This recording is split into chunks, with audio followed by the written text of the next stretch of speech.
The Halloween franchise is a topic of hot debate no matter how many years pass since the films have been created.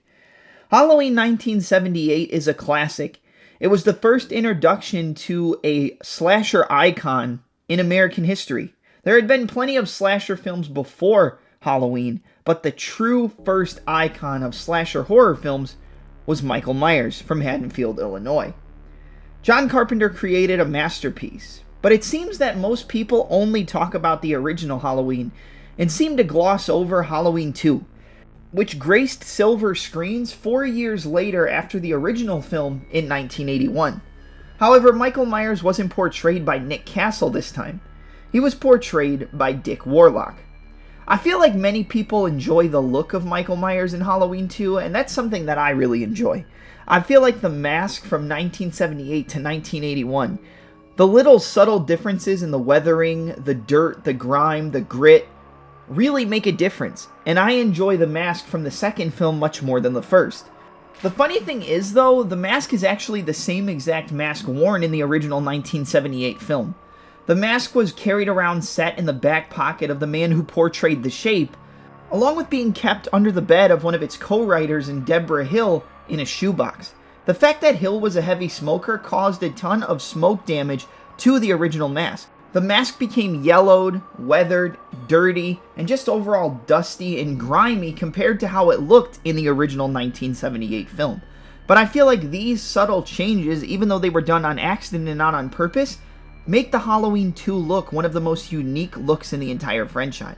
I believe the Halloween 2 mask to be the best mask in the original set of films.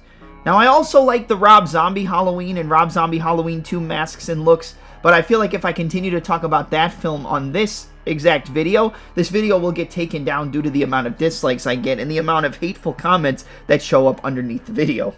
However, getting back on track, I just feel like Halloween 2 had a very unique feel. And it's one of the only movies in the franchise that take place directly after the events of the original film. Halloween 2 takes place the exact same night that Halloween 1 transpired. There was nods to Halloween 2 in the new trilogy of films created by Blumhouse with Halloween 2018, Halloween Kills, and Halloween Ends, where they even had the Elrod kitchen scene in a different form take place in, I believe, the second film in Halloween Kills. I also like the fact that much of the film takes place inside Haddonfield Memorial Hospital. I feel like taking place inside of a hospital or just outside of the facility adds something to Halloween 2. Not only because a hospital is known for holding sick people, but it's known for holding mentally unstable and mentally ill patients, which fits the entire, I guess you could say, ilk of what Michael Myers is supposed to be. Even though he's not really known as a human being, he's more known as a shape or an individual who is just completely overtaken by evil, having the devil's eyes, the blackest eyes, and things like that.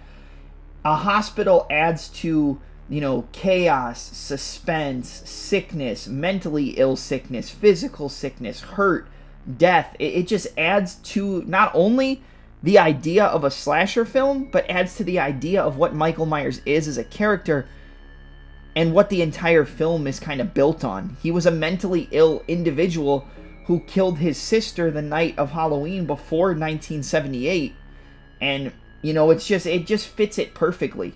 He was a mentally ill individual who killed his family, but he wasn't even really a human. He was just an amalgamation of evil. But with evil comes death, sadness, sickness, suspense, depression, and a bunch of different things that are encompassed in Haddonfield Memorial Hospital on a grander, plot idea and grander scheme of things when you really look at it.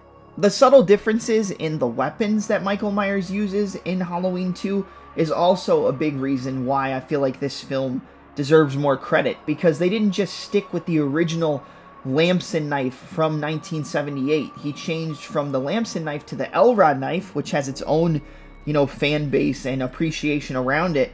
And then inside the hospital, where, like I said, much of the film does take place, he switched to the scalpel, which is one of the sharpest objects that can come in contact with human skin or the human body. And I feel like that added to a more horror feel, a much more brutal feel for the Shape being portrayed by Dick Warlock in Halloween 2. Overall, I love everything about this film.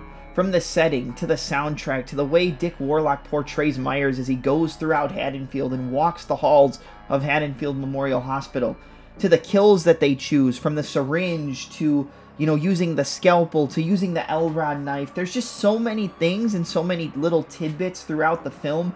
The setting really giving that, fall feel, just like the original film. There's so many things I enjoy about Halloween 2. I think my favorite thing would be the overall look of the mask from Halloween 2, because when you really think about it, the mask is the first thing you think of when you think of Michael Myers as a character. Like with Freddy Krueger, you think of the glove or the sweater. With Jason, you think of the hockey mask. With Leatherface, you think of the chainsaw. But with Michael Myers, you think of that dark white mask. However, in Halloween 2, it also adds to the idea of Myers, the idea of horror, the idea of a slasher, and not only the idea of the actual characters, but what the idea of the things Michael Myers does to the characters and the families of the characters. Dark, weathered, grimy, dusty, gritty, destroyed, falling apart. That all kind of adds together, and I think that they just really hit the nail on the head with Halloween 2. And I love the film. I think you can tell by the way I've talked about the film throughout the video, but there's so many things in this film that I enjoy, and I feel like I had to make a video on it. I know you're used to WWE and UFC content on the channel, but this is just a little sharp turn on the overall content I'm going to be offering on the Touch 'Em Up podcast, and this is the first step. So I hope you enjoyed my little, I guess you could call it, retrospective on Halloween 2, and not only that, but I hope you enjoyed me discussing Halloween 2, The Shape of a Warlock. Don't forget to like, comment, subscribe, and slash the notification bell for any future retrospective uploads.